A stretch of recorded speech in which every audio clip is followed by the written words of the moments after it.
정말 야간요를 4번, 5번 가는 분이 딱 한 번으로 줄었어요. 그러고 나서. 보통 자다가 깨서 소변을 보는 현상들이 굉장히 많습니다. 우리가 보통 잠을 잘 자야 되는데 한 번은 그나마 괜찮아요. 자다가 화장실에 가는 사람들의 특징 중에 하나가 뭐냐면 뭐 여러 가지가 있어요. 우선 가장 기본적인 거, 체온이 낮다. 보통 우리는 낮보다 밤이 체온이 훨씬 더 떨어져 있습니다. 우리가 몸이 잘 수 있는 조건이에요. 우리가 신진대사 활동이 떨어져야만 잠을 자기가 되게 쉽습니다. 그래서 여러분이 저녁에 잠자기 전에 먹으면 된다, 안 된다? 안 된다. 그리고 많이 신경을 쓰고 자면 안 된다? 당연히 안 된다. 그죠? 근데 잠을 잘 때 여러분들이 화장실을 자주 가시는 것에 대한 이 힘든 그런 부분들이 있을 거 아니에요? 근데 그게 만약에 어떤 질병이 있거나 어떤 문제가 생겨서 그러는 경우도 있으니까 제가 이게 짧게 여러분들에게 말씀을 드릴 때 한번 캐치를 한번 해보세요. 보통 나이가 들면서 화장실을 잘 간다. 남성분들 전립선이 커지면서 전립선 커진다는 말을 전립선 비대증이라고 보시면 될 것 같아요. 네. 그리고 여성분들은 언제 또 그럴까요? 남자들이 전립선이면 여성분들은 폐경기 이후에 여성 호르몬의 감소로 소변 보는 횟수가 늘어나요.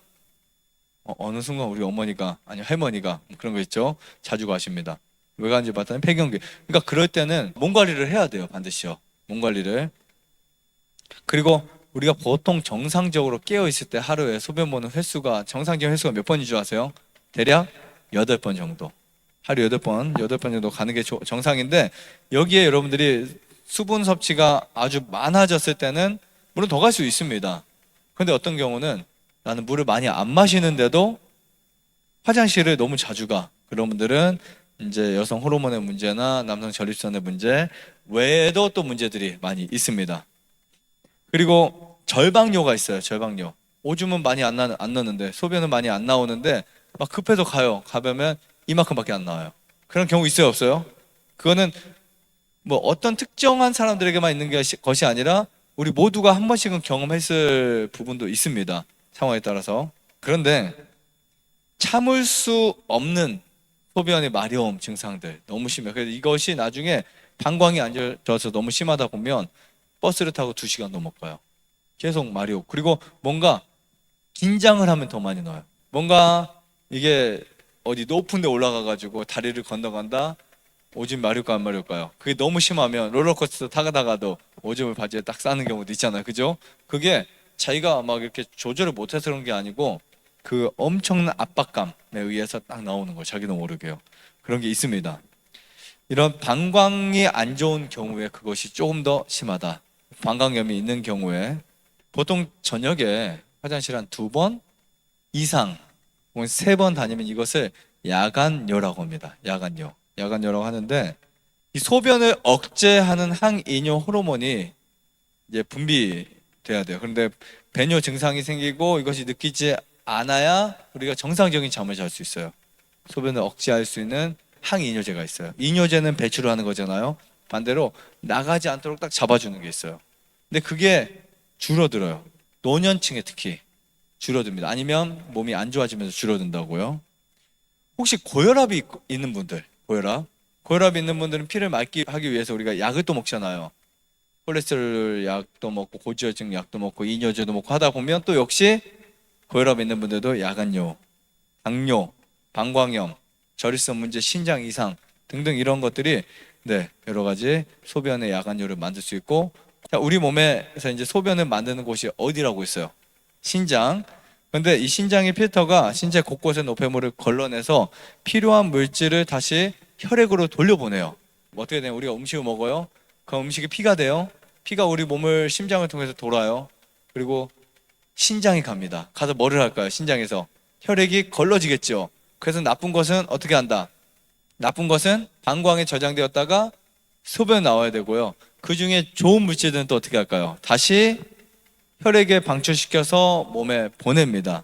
자, 그런데 콩팥에서 걸러진 혈액 속 노폐물이 소변으로 배출되는데요. 콩팥이 이제 필터 역할을 해요. 이것을 제대로 하지 못하면 소변을 너무 많이 만들어내요. 소변이 너무 많이 만들어지는 분이 있어요. 그럼 어떤 분들은 나는 이뇨가 잘 되나 봐. 되게 좋아하실 수 있겠지만 그렇지 않을 수 있어요.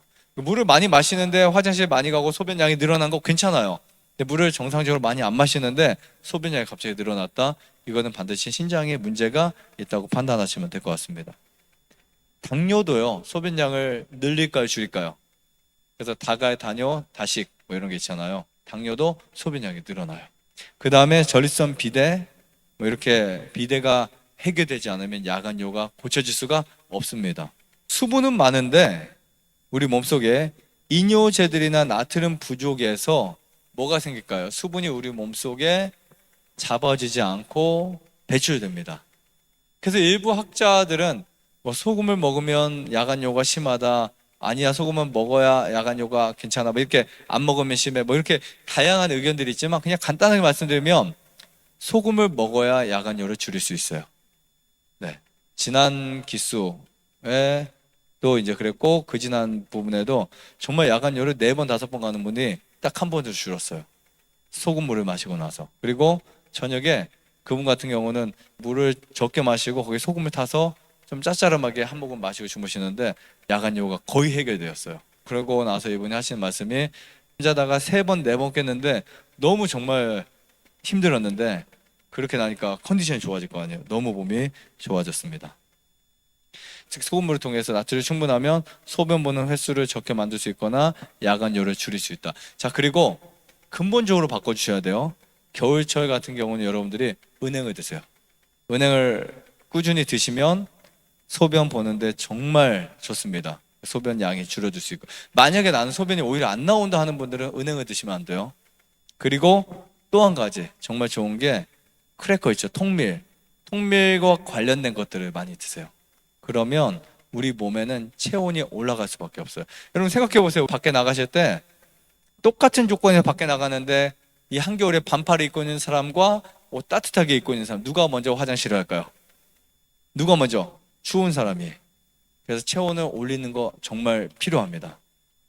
그래서 말씀드린 은행 드시는 거, 소금 드시는 것, 또 통밀 드시는 것, 이 3가지 추천드리고, 만약에 나는 몸이 너무 냉해, 너무 차고 너무 소변도 많이 넣고 특히 야간뇨가 너무 많아, 이런 분들은 일시적으로 우리가 짧게 해줄 게 있습니다. 뭐를 해주냐면 우리가 한 2주 정도나 야채 과일을 줄이는 거예요. 특히 생야채를 안 먹고 생과일을 최대한 줄입니다. 유동식도 안 먹어야 돼요. 찌개, 국 이런 것들 아예 안 먹고 현미 아니면 볶음곡식 있죠. 볶음곡식이라는 크래커, 현미밥 절반에 나머지 크래커나 볶음곡식 절반, 그 정도의 양을 해서 꼭꼭 씹어서 드시면 네, 많이 줄어듭니다. 그 볶음곡식이나 현미 드실 때 소금을 이렇게 뿌려서 드시면 정말 효과를 너무 빨리 볼 수 있어요.